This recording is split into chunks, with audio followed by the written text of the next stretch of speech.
Today we're going to continue our discussion of internal text structures or internal organizational patterns. And if you remember, internal text structures are inside the text. We had talked about external structures. That's when you look at a page and it's the things that organize the page. Those pictures, captions, headlines, columns, bolded words, highlighted words, and bullets. Internal text structures that we started discussing last class are inside the text. When you read the text, how does the writer write to organize the ideas? And we said if you can understand, if you can recognize one of those 7 organizational patterns, your brain can anchor onto it and it helps it know what's going to come next. And that really helps when you're reading difficult text. Helps your brain from wandering off. Okay, so let's review what we did with the first video. We talked about generalization, which is a topic with some very general ideas about it. It's usually an introduction or a conclusion paragraph, or maybe a paragraph that stands by itself. And again, all these that we're talking about are nonfiction text. We talked about concept and definition. A concept, which is a thing, but it's an abstract thing. It's an idea. It's something that you can't see or touch. Something like love. You can see love in the world, but you can't actually see what love is. You can't touch it. You can't see it. Peace, you can see peace happening, but you can't see actual peace or touch it.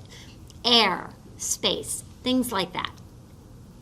Enumeration or listing, that's when you have a topic and then a very clear list of details about that topic. And again, that topic will be something that you can see and touch. Sometimes concept and definition and enumeration and listing are very, very similar, but think about that concept. If it's about an idea, something you can't see and touch, you see a definition of it and examples, that's concept definition, where enumeration and listing is about a topic and clear details about it, and it's usually something you could see or touch.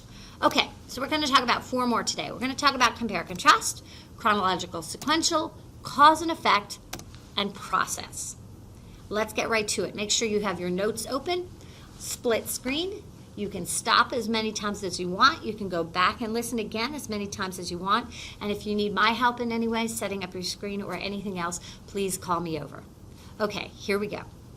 Compare contrast is the first paragraph that we're going to look at today, the first structure we're going to look at. Take out your notes. I want you to take the notes on this. The purpose of the passage is to show similarities and differences between 2 topics. Let's take a look at a compare-contrast paragraph. Every fingerprint falls into one of 3 categories. They are called patent, latent, and impressed, and they have significant differences. Patent and impressed fingerprints are similar because they can both be clearly seen by the eye, but they're also different. Patent fingerprints are made because someone has their hand in some sort of liquid or powder, such as oil, blood, or ink. Impressed fingerprints, on the other hand, are made when hands are pressed into soft material, such as mud, clay, or glue. Latent fingerprints are different than others because they are not visible to the eye, but they can be made visible by applying powder or chemical to them. Okay, in this kind of paragraph, there are always going to be keywords, and they're pretty easy to spot. Things like differences, there it is, right there. Please make sure you're highlighting both in your keyword column and on the paragraph in your notes. Okay, we also see similar. That shows that they're similar. Both, that compares. Different is a contrast word. On the other hand, there's one that's not in your keyword column, but you should add it because it's a good one. It contrasts 2 things. Different, again. So you're going to see them throughout this paragraph, always. The ones we learned yesterday, you didn't see those keywords so clearly, but in these 4 today, you will see clear keywords. Okay, so when you use a compare-contrast type paragraph, the graphic organizer is a Venn diagram, and you guys have all used Venn diagrams. I put this one because in this paragraph, 3 things are being compared. Lots of times it's just 2, but it doesn't have to be 2. It can be 3. We looked at 3 kinds of fingerprints and how they're the same and different. All right, and remember, in that column, you don't do anything. It's just a picture. It's to help you visualize how you would organize those ideas. Our next organizational pattern is called process. And the definition is, the purpose of the passage is to explain the steps of how something occurs from beginning to end. Here's our paragraph. And again, this is going to have very clear keywords. One of the most common methods for collecting latent fingerprints for evidence is by dusting. The first step in dusting for fingerprints is to spread a thin coat of fingerprint dust powder onto a smooth, non-porous surface with a fine brush. Next, the collector gently removes the excess dust and examines the surface to see if the natural oils from the fingers have left prints on the surface. After that, any prints found are photographed to be examined later. Finally, the prints are lifted from the surface onto clear adhesive tape, and the lifted prints are placed on a card to be preserved under the tape. Now, in this type of paragraph, you will always see these keywords. You'll see things like first, next, then, and finally. You'll often see the words step, process, or after that. And we see them here. Make sure you're highlighting them. I really want them to jump out at you. Highlight both in the keyword column and in the paragraph. Okay, this is a really good example. This one is pretty easy to spot as well. And the way you organize it is just think of steps. It will always be like first, then, next. That's what you will see in these paragraphs. Our next type is called chronological and sequential. And here's another root I really want you to learn, chrono. Chrono means time.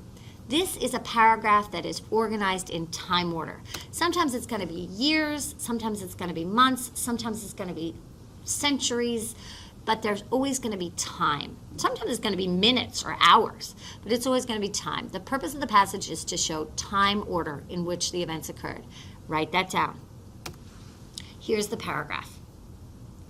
Look for time words. From the beginning of civilization, humans recognized the importance of fingerprints. Prehistoric picture writing of a hand with ridge patterns was discovered in Nova Scotia, and in ancient Babylon, fingerprints were pushed into clay tablets for business transactions. In 1686, Marcello Malpighi, a professor of anatomy at the University of Bologna, was the first to write about ridges, spirals, and loops in fingerprints. He made no mention of their value as a tool for individual identification. In 1882, Gilbert Thompson of the U.S. Geological Survey in New Mexico used his own fingerprints on a document to prevent forgery. This is the first known use of fingerprints in the United States. In 1892, he published his book, Fingerprints, which identified the patent, latent, and impressed characteristics by which fingerprints are now identified. In 1903, the New York State prison system began the first systematic use of fingerprints in the U.S. for criminals. Since then, fingerprints have become one of the most important ways to identify people. All right, you should see some things, some time words clearly jump out at you. We see dates and time periods. We see the word prehistoric. We also see the word ancient Babylon, which I didn't highlight, but you can. We see 1686, 1882, 1892, and 1903. Some of those other keywords are over there on the side. First, second, meanwhile, after, before, but most of the time you will see some kind of years or time or minutes or hours. Okay? And that is organized by a timeline. Okay, you've seen timelines in history. We looked at a non-conventional timeline in those 24/7 books, but some kind of timeline is how you organize it. All right, and the last one we're going to talk about is cause and effect. The definition. The purpose of the passage is to show the causes and effects of one event. There could be one cause that has many effects. There could be multiple causes that have multiple effects. There could be multiple causes that have one effect. Okay, so this one's a little tougher to identify, so looking for keywords is really important. Let's take a look at this one. Forensics plays a critical role in law enforcement. Fingerprints and other evidence are collected at the crime scenes, and then forensics scientists are able to run tests in labs. As a result, police and investigators are able to determine more clearly what happened at the location. They are often able to identify the people involved and consequently arrest and capture the criminals. Okay, so here are some common keywords. Then, as a result, consequently, caused by, effects of, due to, reasons for, because. So we're going to look for some of those. Right here is our cause. Fingerprints and other evidence are collected at the scene. Because investigators do that, there's a bunch of effects, right? A bunch of them in here. There's 3, as a matter of fact. 1, you see by the keyword then. Forensic scientists are able to run tests in labs. That's a direct result of collecting the fingerprints. Also, as a result of collecting fingerprints, police and investigators are able to determine more clearly what happened at the location. And then a third result is the word consequently arrests and captures, that they can arrest and capture criminals. That's all because the cause of collecting those fingerprints, the reaction or the result are those three things. Okay, so those are our, oh, and there are those words. And there is our graphic organizer. You see, oh, and a really important thing about this graphic organizer are the arrows here. In a graphic organizer that has arrows, that shows it's a reaction, it's an effect. Okay, so sometimes it's set up with the cause on the top and the effects on the bottom, but they're always going to be arrows. Okay, those are our 4 final internal organizational patterns. I now want you to go back to the Google Classroom and do organizational patterns part 2.